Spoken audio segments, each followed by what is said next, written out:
ትልቅ አቅም እያላችሁ ነገር ግን ባልታወቀ ሰንሰለት ታስራችሁ የቆማችሁ መስሏችሁ ያውቃል?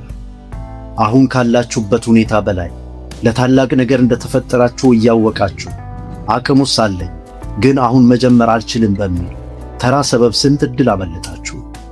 ራእዩ አለኝ ግን እርምጃ መውሰድ አልቻልኩም በማለት በቆማችሁበት የባከነባችሁስ ስንት ዘመን ነው? እንኳን ወደ ዋርካ ጥበብ በደህና መጣችሁ። በዚህች ምድር ላይ ፈጣሪ ራሱን የገለጸባቸው ሁለት ልዩ እንስሳት አሉ። እነዚህ ሁለት እንስሳት በየግዛታቸው የማይደፈሩ መሪዎች ናቸው።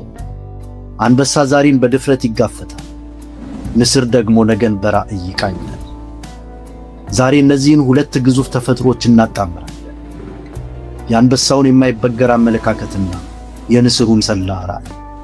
ፈጣሪ በንስርና በአንበሳ ውስጥ እናንተን ከስንፍና ቀንበር የሚያወጣ ትልቅ ምስጢር አስቀምጧል።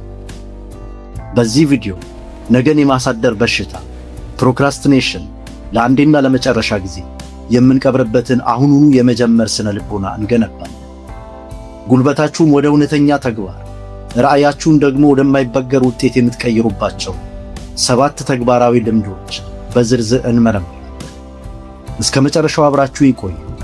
ምክንያቱም የእናንተ የማይቆም ጉዞ የሚጀምረው እርምጃ ለመውሰድ በወሰናችሁባት በዚህች ቅጽበት ነው። አንደኛ፣ ጉልበትን በራእይ ሙሉ። ብዙ ቀናት የሚባክኑት ጉልበት አጥታችሁ ሳይሆን ያላችሁን ኃይል የት ላይ እንደምታውሉት ግራ ገብቷችሁ ነው። ያለ ራእይ የሚደረግ ትግል ልክ እንደ ዋርካ ዛፍ ስር የሰደደ ሳይሆን የትም የማይደርስ ዝም ብሎ መባዘን ነው። አንበሳ ያለምንም ማመንታት ፈተናን ለመጋፈጥ ያንን የማይበገር ድፍረት ይሰጣችኋል። ነገር ግን ያ ድፍረት ያለ አቅጣጫ ከሆነ ጉልበትን በከንቱ መጨረስ ነው። እዚህ ጋር ነው የንስር ዓይን የሚያስፈልጋችሁ። ንስር ማዕበሉ ውስጥ ሆኖ ማዕበሉን አይመለከትም። ከማዕበሉ ባሻገር ወዴት እየሄደ እንደሆነ ያውቃል። ንስር ከ8 ኪሎ ሜትር ርቀት ላይ ያለን ነገር በቀላሉ የማየት አቅም አለው። የንስሩን ጥልቅ እይታ ከአንበሳው ድፍረት ጋር ስታጣምሩት ያ ግብ የለሽ መባዘን ለአንዴና ለመጨረሻ ጊዜ ያበቃል።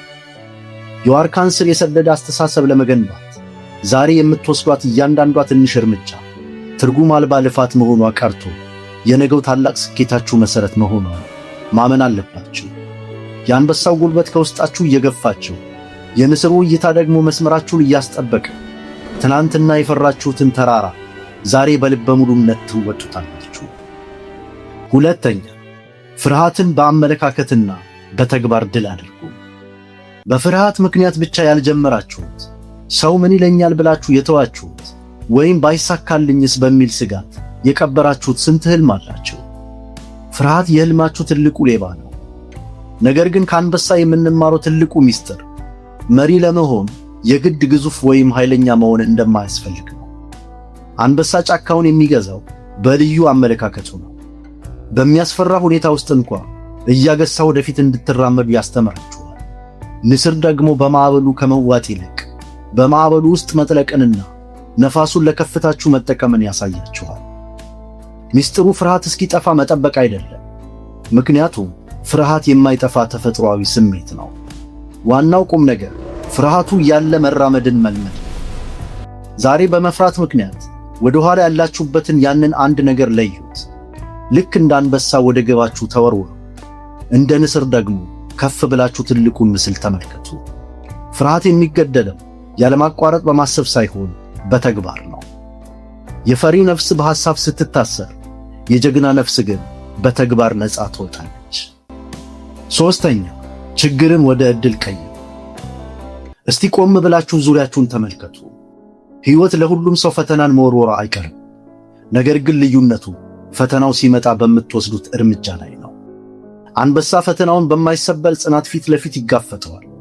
እናንተ መሪ ላለመሆን የምታቀርቡትን ማንኛውንም ሰባራ ምክንያት ያፈራርሰዋል። ንስርን ደግሞ ይበልጥ አደገኛ የሚያደርገው ተቃራኒውን ንፋስ ተጠቅሞ ይበልጥ ወደ ላይ የመውጣት ብቃቱ ነው። ንስር ንፋስ ሲበዛ አይሸሽም። ይልቁንም ንፋሱን ክንፉ ስር አስገብቶ ወደ ከፍታው መወንጨፊያ ያደርገዋል። እነዚህን ሁለቱን ስታጣምሩ እያንዳንዱ ችግራችሁ ለእድገታችሁ ነዳጅ ይሆናል። ማማረር አቆሙና ዛሬ ያለባችሁን ትልቁን ተግዳሮት በትኩረት ተመልከቱት። ይህንን ችግር ለኔ ከፍታ እንዴት ልጠቀምበት እችላለሁ ብላችሁ ራሳችሁን ጠይቁ። የዋርካ አስተሳሰብ የሚሰራው በዚህ መንገድ ነው። በችግር ውስጥ አንደክመን፣ ይልቁንም ጠልቀን እናድጋለን፣ እንጠነክራለን እና ከፍ እንላለን። ዛሬ የከበዳችሁ ነገር ነገ ለምትቆሙበት የድል ከፍታ መሰላል መሆኑን ማወቅ ይኖርባችኋል። አራተኛው ብቻችሁን በጽኑ እምነት ቆሙ። እውነተኛ መሪነት የሚመነጨው ከውጪ ከሚመጣ ጭብጨባ ሳይሆን ከውስጣችሁ ካለው ጽኑ እምነት ነው። ራሳችሁን ጠይቁ። ስንት ጊዜ ነው የሰዎችን ዕውቅናና ማረጋገጫ በመፈለጋችሁ ብቻ የጀመራችሁትን ህልም ያቋረጣችሁት? አንበሳ ግዛቱን በልበ ሙሉነት ብቻውን ያስከብራል። ንስር ደግሞ ከታላቅ ከፍታ ላይ ሆኖ የሩቅ መንገዱን ለብቻው ያቅዳል። መሪዎች የሚመሩት በራዕይ እንጂ በጭብጨባ አይደለም። የራሳችሁን ራዕይ መገንባት ዛሬውኑ ጀምሩ። ሁኔታዎች እስኪመቻቹ ወይም የሰዎች ፈቃድ እስኪመጣ አትጠብቁ። አንበሳ ብቻችሁን ለመቆም የውስጥ ጥንካሬ ሲሰጣችሁ፣ ንስሩ ደግሞ ጉዞውን ትርጉም ያለው የሚያደርግ የሩቅ እይታን ያሳያችኋል። ብቻችሁን መቆም የፍርሃት ምልክት ሳይሆን የእውነተኛ ማንነታችሁና የጥንካሬያችሁ መጀመሪያ መሆኑን በተግባር አሳዩ። ዓለምን ለመቀየር መጀመሪያ የሰዎችን ጫጫታ ችላ ለማለት ድፍረቱ ሊኖራችሁ ይገባል። አምስተኛ የዕለት ተግባራትን በኃይል ጀምሩ። ትልቅ ስኬታችሁ የሚገነባው በየቀኑ በምታደርጓቸው ትናንሽ ድሎች ነው። አንበሳ የዕለቱን ኃላፊነት ያለማመንታት ለመወጣት ያንን የማይበገር ዲሲፕሊንና ቆራጥ አመለካከት ያመጣላችኋል። ልክ እንደ ዋርካ ዛፍ የጸናና የማይናወጥ። ንስር ደግሞ በትናንሽ ትግሎችና በዕለት ተዕለት ውካታ ውስጥ እንዳትጠፉ ሁል ጊዜ ትልቁን ዓላማችሁን ወይም ያንን ፍሬሽ ብለድ እንድታስቡ ያደርጋችኋል። አንድ ጠንካራ የጠዋት ልማድ ሩቲን ፍጠሩ። ከእንቅልፋችሁ ስትነሱ ወደ ግባችሁ የሚወስዳችሁን ያንን ወሳኝ እርምጃ መጀመሪያ አድርጉ። አንበሳው ሥራችሁን ሳታቆዩ ፈጥናችሁ እንድትተገብሩ ይገፋፋችኋል። ንስሩ ደግሞ ልባችሁ በምትፈልጉት መድረሻ ላይ ብቻ እንዲያተኩር ይረዳችኋል። ዛሬ በዝምታ የምታደርጉት እያንዳንዱ ጥረት ነገ በታላቅ ድምፅ ለሚነገረው ስኬታችሁ ብቸኛው መሠረት ነው። ስኬት ማለት በየቀኑ የምትወስዱት ትክክለኛ እርምጃ ውጤት እንጂ በአንድ ጀንበር የሚመጣ ተአምር አይደለም። ስድስተኛ ውድቀትን እንደ እድሳት ውሰዱ።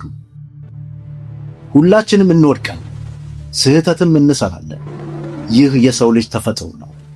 ነገር ግን መሪዎች ከልፋታቸው በፍጹም ጡረታ አይወጡም። ምክንያቱም ራዕያቸው ከደመወዝ በላይ ነውና። አንበሳ በውድቀት ውስጥ እንኳ ተመልሶ የመታገልን ጽናት ያስተምራችኋል። ንስር ደግሞ እድሳትን ያሳያችኋል። ንስር የወደቀ ጎጆዋን እንደምታድስ፣ እናንተም ከውድቀታችሁ ተነስታችሁ ትበረታላችሁ። ከማንኛውም ማዕበል በኋላ ንስር ክንፉን ዘርግቶ ይበልጥ ወደ ላይ ይወጣል። ስህተት በሰራችሁ ቅጽበት ተስፋ አትቁረጡ። በጸጸት ቀናትን በማባከን ነፍሳችሁን አታድክሙ። ይልቁን የት ጋር እንደተሳሳታችሁ መርምሩ። እንደ ንስር አዲስ ከፍታ ላይ ለመድረስ ትምህርቱን ውሰዱ። ከዚያም እንደ አንበሳ በኃይል ወደፊት ተወርወሩ። እያንዳንዱ ውድቀታችሁ ለትልቁ ድላችሁ የሚደረግ የውስጥ ስልጠናችሁ መሆኑን እወቁ። መውደቅ የመጨረሻችሁ አይደለም። በውድቀታችሁ ውስጥ መቅረት ግን ሽንፈታችሁ ነው። ሰባተኛ በማነሳሳት ምሩ። እውነተኛ መሪነት ሰዎችን መቆጣጠር ሳይሆን በራዕይ ማነሳሳት ነው። እውነተኛ ጉልበታችሁና ራዕያችሁ ለራሳችሁ ጥቅም ብቻ አይደለም። አንበሳ መንጋውን በድፍረትና በጥበቃ ይመራል። ንስር ደግሞ ከፍ ብሎ በመብረር የሚቻለውን ሁሉ ለሌሎች ያሳያል። ለውጥ ማምጣት ስትጀምሩ ጉዟችሁን ለሌሎች ማካፈል ጀምሩ። ታሪካችሁን ንገሯቸው፣ ጓደኞቻችሁን አበረታቱ፣ ወይም አንዲት ትንሽ ድላችሁን አሳዩ።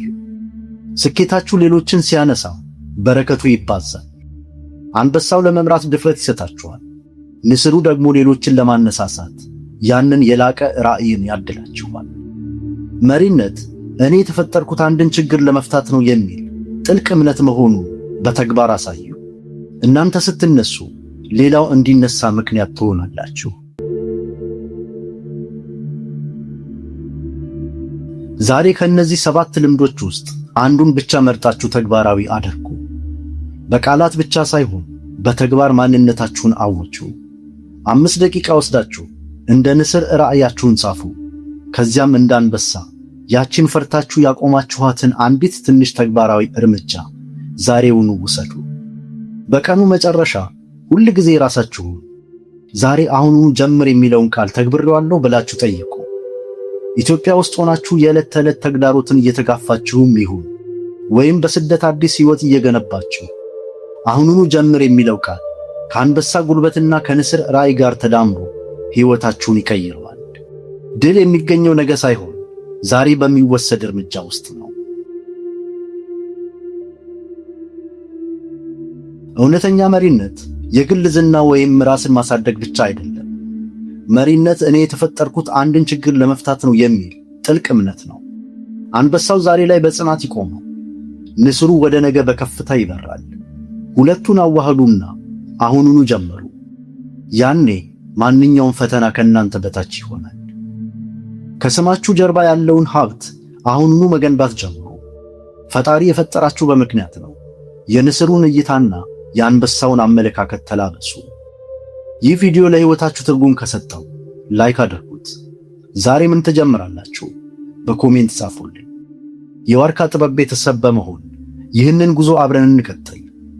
እናም አስታውሱ፣ አሁኑኑ ጀምሩ። የእናንተ የማይቆም ጉዞ የሚጀምረው እርምጃ ለመውሰድ በወሰናችሁበት በዚህ ቅጽበት ነው። ሰላም ቆዩ።